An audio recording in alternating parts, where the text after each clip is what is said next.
While one of our New Year's resolutions would be not to have another government shutdown this year, Democrats look like they're pushing for another one in January as they are desperate to create all the bad economic news they can before the midterm elections.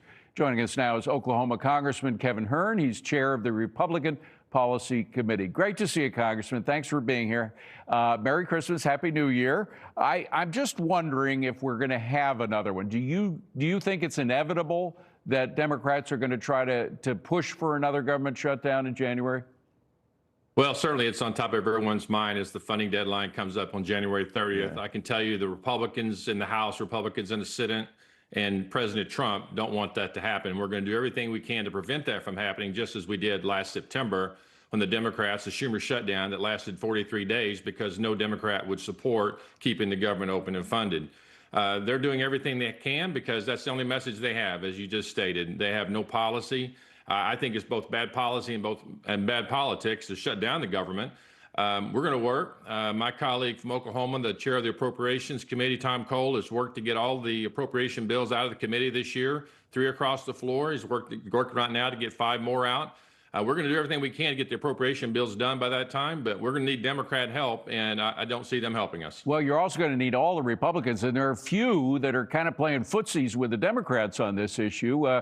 What is their point, and what do you tell them?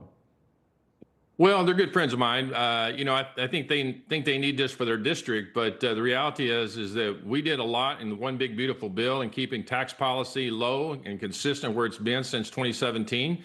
It's going to keep some $3,000 in everybody's pocket to help offset some of these costs. I think America right now is suffering really badly from a Biden-era Democrat policy hangover, and President Trump and the Republicans in the House and Senate are doing everything we can to correct it as quickly as we can.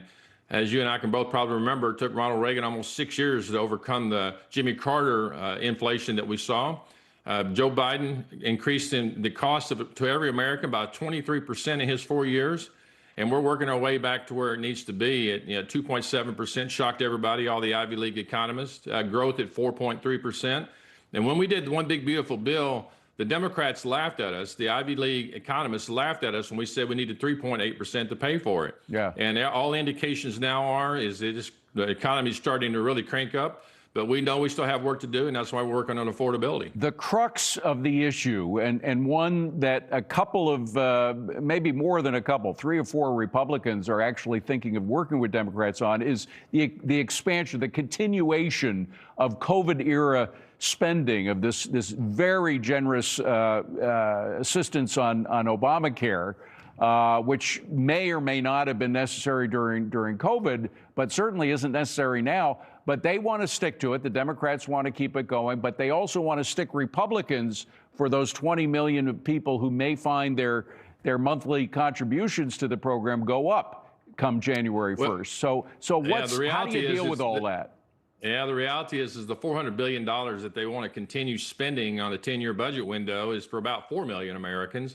And the other 344 million Americans are going to continue to see their cost rise, just as we're seeing right now. And the $400 billion spending does nothing for that. Republicans are putting forth policies. We had them in the One Big Beautiful Bill, and they got stripped out on the Senate side, which really begs the question about, whether we should do another reconciliation bill or not. If we can't get Democrats to help us in the Senate, then we should do one, and we should include these things that are going to lower the cost for all Americans.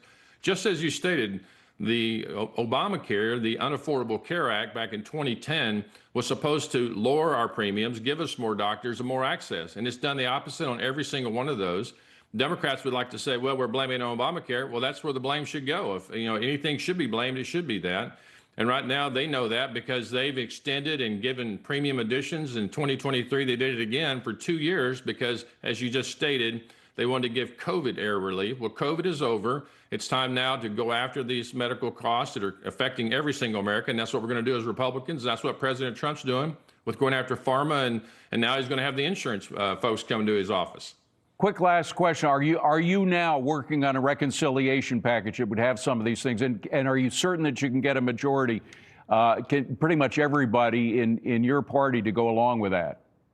Well, the short answer is yes on the first part, and we're trying to get that happening right now. We're looking at the votes, and as you know, we're down to we can only lose 1 vote on the House side. Yeah. And we, on the Senate side, I think we can get okay over there, but we've got a lot of work to get it out of the House. Well, it's you did it once. I mean, we would have huge tax increases January 1st if it wasn't for the BBB bill, which has become law.